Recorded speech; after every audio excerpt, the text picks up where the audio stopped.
space is able to utilize a lot more heat. So recently what we've done, we did some testing, and even Microsoft is doing this now.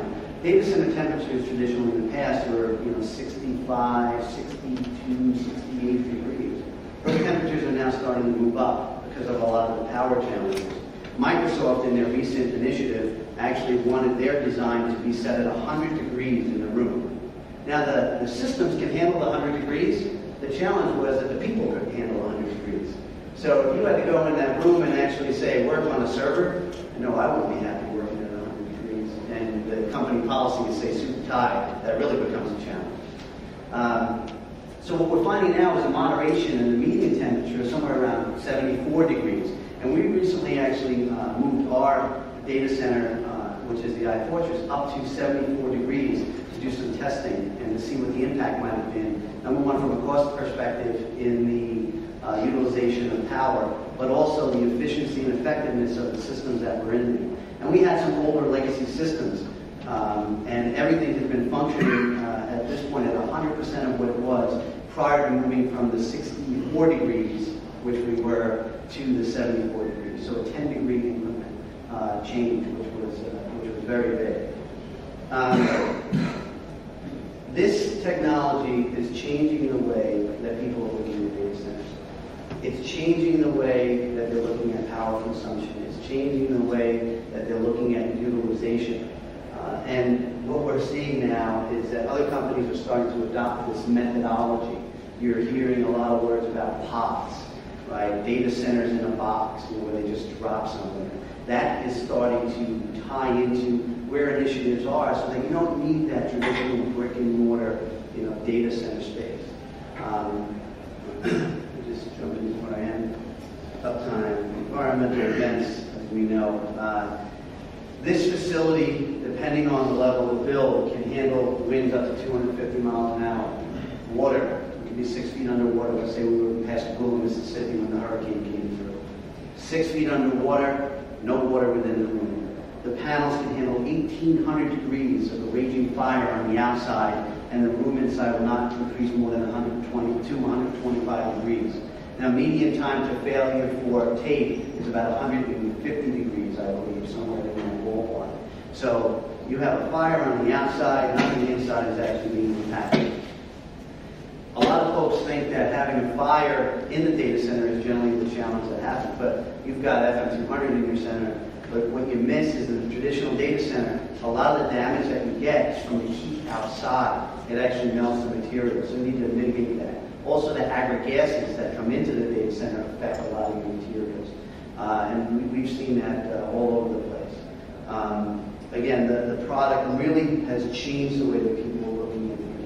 And I'll tell you, if you take a look at, let's say, we'll go 3 years out from now, I don't believe anybody's going to be building traditional brick and mortar anymore.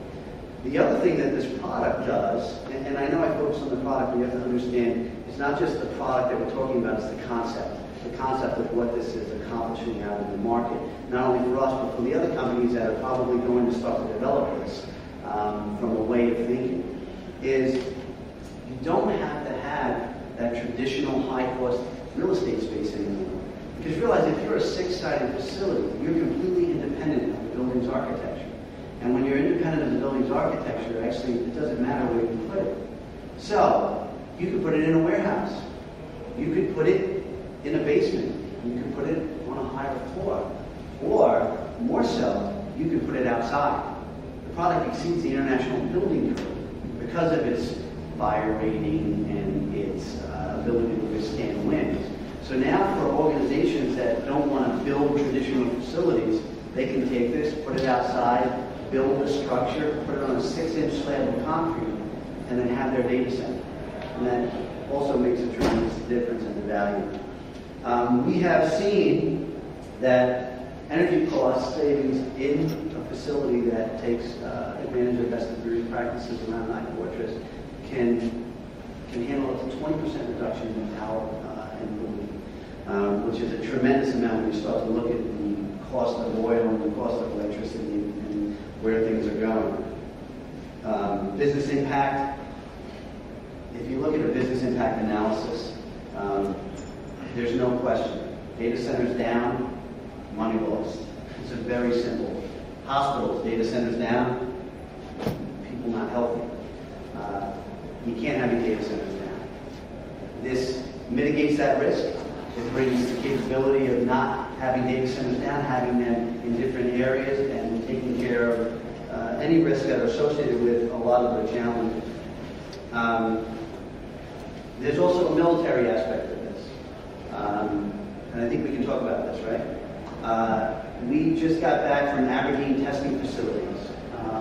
The Army and the Marines came and said, listen, we need a command center that can be dropped into other countries of risk and that can be put together in a structural, strong facility, and we want to be able to do it with our own seamans. So we worked with the Army Corps of Engineers, the Commandant of the Marines, and Aberdeen Testing did full assault on a militarized version of this. Their goal was not to get into the room in about 30 some odd minutes. They feel that if there is an attack or an assault on a command center, that 30 minutes is plenty of time to call in the cavalry, whether that be planes, tanks, ships, whatever the case may be. The structure withstood a full assault from the Marines in many different areas, and it was about 56 minutes in that ballpark where they were kept out of the room.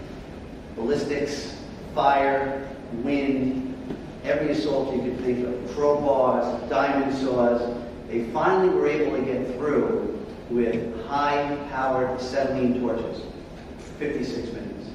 So our boys on the inside can be sitting down having a cup of coffee, maybe order a Domino's pizza while they're being assaulted, and still be able to call in the cavalry and be safe. So that's another component of iFortress, what it has accomplished based on structure. Future improvements, and we start to look at data centers are changing. Right? They're changing not only in their structure and design, but there's also a reduction of footprint. Right? Consolidation is a huge statement that's happening. And consolidation is happening why? Because of cost, because of power consumption, because there's no power left, right, out there in certain areas. So what we have looked at and designed are actually single standing rack units, 42U and such, that are actually made out of the same materials that handle the fire suppressant, the cooling, all in the racks. Now your mission critical applications can be placed in specific areas. You look at hospitals, you can put them in different wings of the hospital as opposed to a standard data center. That has created a lot of effort and a lot of thought around how we can now move some of these mission critical applications and spread them out across the environment. The iMark is a very unique product. We were talking to Verizon actually just before. iMark, everybody's familiar with a D-Mark, right? A D-Mark is where your pipes come in, your telephones, your T1, whatever the case may be. And that's a very vulnerable area. So if you want to bring a facility down, a pair of scissors does a wonderful job if you get it in the D1 location. They have developed something called the iMark that actually is the same structural material that will actually cover the DMARC locations and protect those DMARC locations from any type of assaults, fire, water damage, so that they can remain up and running from a communication perspective. And then the intermodal icon is a device, I'm just going to call it a device, is a command center on a trailer, and a data center on a trailer that can be then mobile and moved. And there's a lot of interest, obviously, in that. You're seeing a lot of that across the country. Irreplaceable assets. iFortress doesn't only do data centers, it protects art, it protects tapes, it protects paper. Anything that needs to be protected, the iFortress product set can do it. Brownfields, greenfields. We talked about power a minute ago. Right? One of the challenges that you have is people are running out of power in specific areas where there's a high level of data centers. Now, if you want to move out and move your data center in an area where there's not a lot of data centers, well, generally there's not enough power in there. Or there's power locations, but it's where manufacturing companies were, and they could be brownfields or areas where you would normally not build. Well, because of